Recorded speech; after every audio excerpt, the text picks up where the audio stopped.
Alright guys, so it's Thursday afternoon, just got off of work. I'm gonna get off post for a little bit, just to get off post for a little bit. The big difference between being like in Texas and then being here is being at Texas, there's a big distinction between work and then personal life. And then being here in Korea, there isn't really that large distinction because you're kind of always at work. So a good way to like kind of fix that is just to get off post as much as possible. Go explore the local cities a little bit, because right outside of the gate or all right off post, there's a lot to do, a lot to see.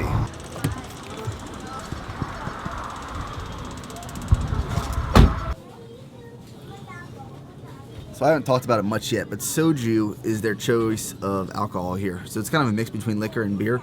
I believe like this bottle right here, which is really cheap, it's like $1 for this bottle, is I think 30% alcohol, so like 60 proof, but it catches up with you. I've drank it before, and there's certain alcohols like vodka doesn't really work out with me. I get really red and really warm really fast.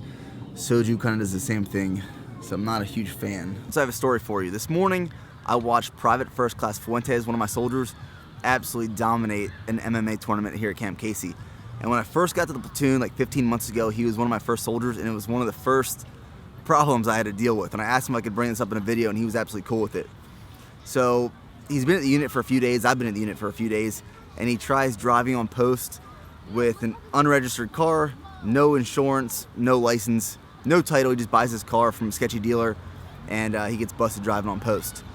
So I had to deal with this whole thing. So like being a brand new PL, my initial reaction was, all right, me and my platoon sergeant at the time, drive down to this place, try to intimidate the guy, get the money back. Long story short, it didn't work out in our favor. We still have the car, but he technically doesn't own it.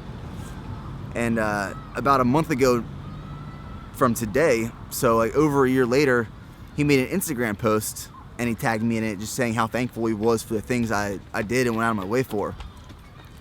And it was probably one of the most proudest moments of being a platoon leader since I started. And it put it in perspective of what my job really is, what I'm supposed to do. It's to take care of the guys, especially being here in Korea, whether the situation is small or big.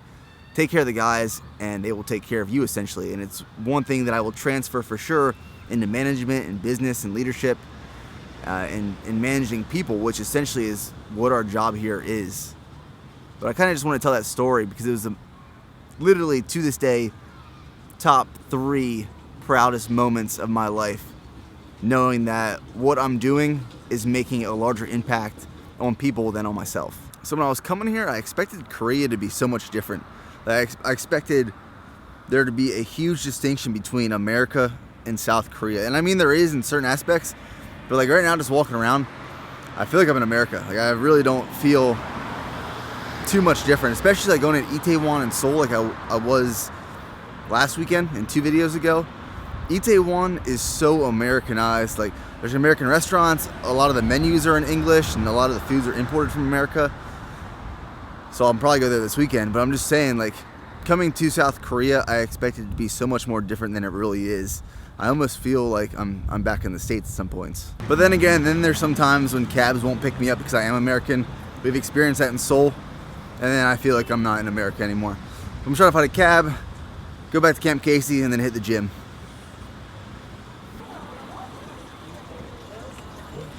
Hey, how you doing, sir? Can we go to Camp Casey, please? Okay.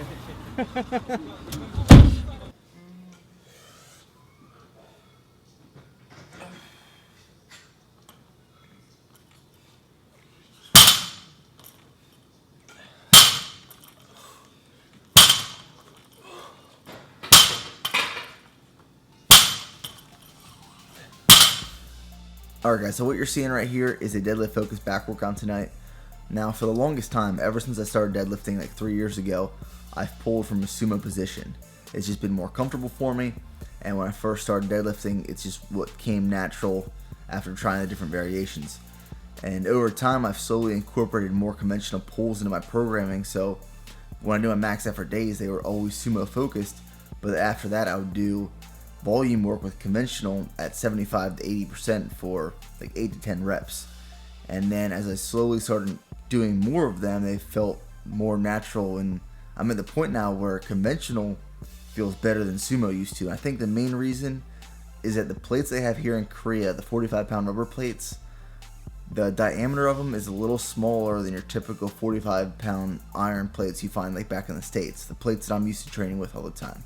And I really miss training with iron plates. But because they're a little smaller, the bar is a little closer to the ground, and it almost feels like I'm pulling from a deficit almost all the time. So pulling conventional now is feeling more comfortable and more natural than sumo used to. Now I'm still pulling sumo on my max effort days, but I'm actually going to start trying to pull conventional on max effort days as well. My sumo pull is stronger than my conventional pull is, but I think with time and practice I can get it to where it was at one point.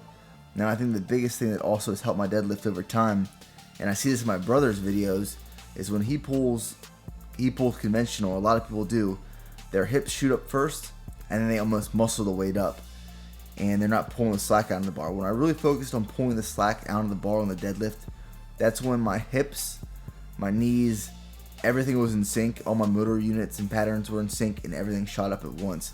So you saw in the beginning when I was warming up just with 135, everything's explosive. Everything just functions and fires at once. And my hips and my knees lock out simultaneously. And it's something I really focus on and something that has really, over time, helped my deadlift. So I've been getting some questions lately about an update on the gym. As of right now, I've done everything I can in Korea for the planning and the resourcing of all the equipment and the finances, and I have everything set. Like, everything is good to go. The only thing that's really holding us up is a location. I found a few online. I've been talking to realtors, but really it's not till I get into Austin and I have eyes on a location and a place and it's what I really want and has the amenities and it's in a place that's high visibility. That's when I'll know I'll be able to pull the trigger, and then we can push it from there. So hopefully we're opened up by March with everything ready to go.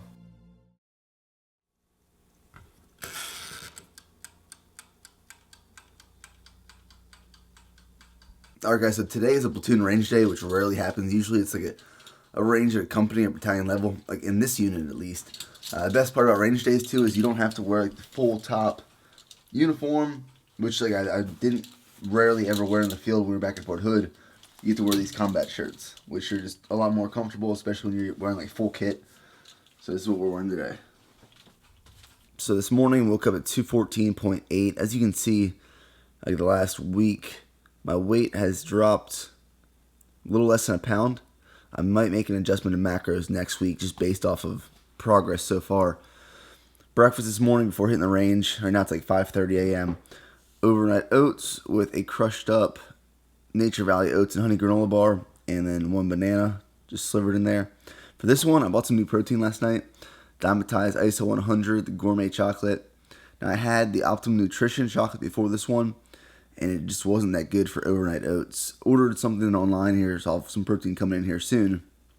But this is breakfast, something really dense in calories because at the range, not much time to eat throughout the day. So this is your typical Army breakfast. We got your eggs, and they actually look pretty good today. Not bad. We got ham. That's not the best, but it's okay. And we got grits. I love grits. All right, so the guys eating breakfast right now. The plan for this morning is we're going to do a reflexive fire. So they'll start in one position. They got to move left. They got to move right. They got to turn around and shoot. Then we're going to move into a stress shoot. So my NCOs are going to just smoke them. And then they're expected to shoot a qualification table while like, everyone's in their face. And they're breathing and their heart rate is elevated.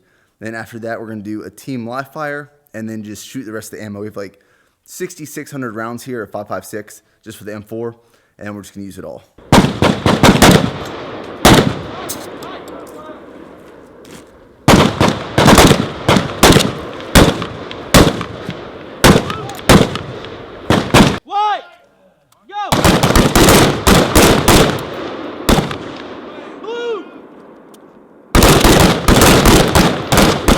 Alright, so the next iteration is the stress shoot. Alright, so you're broken down into teams of 3. There's going to be 2 teams going at once. You'll then move to the base of the range where you'll get smoked for 5 minutes by Sergeant Parker and Sergeant Anderson. You will run up the stairs. You will move to your positions. One person will fall into lane 2 to begin firing, and one person will move into lane 5 to begin firing per team.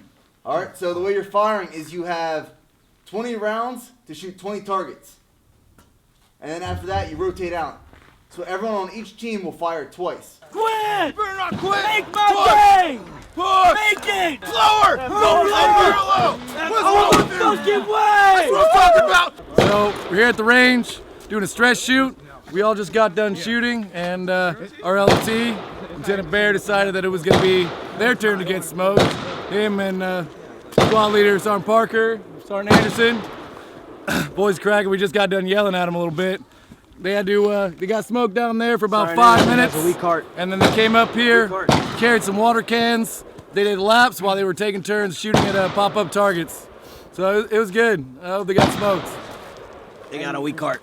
All I know is I smoked the Ranger and 101st Airborne.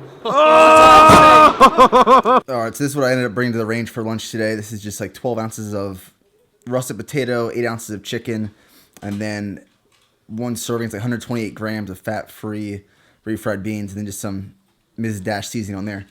Other option was an MRE, just to show you like why it's hard to eat these kind of things when you're in the field or training. Like this whole MRE, which is supposed to be one meal, it's around, I'd say, 1,500 calories, but in all these items is around 50 grams of fat. So this is probably my favorite MRE, the Mexican-style chicken stew.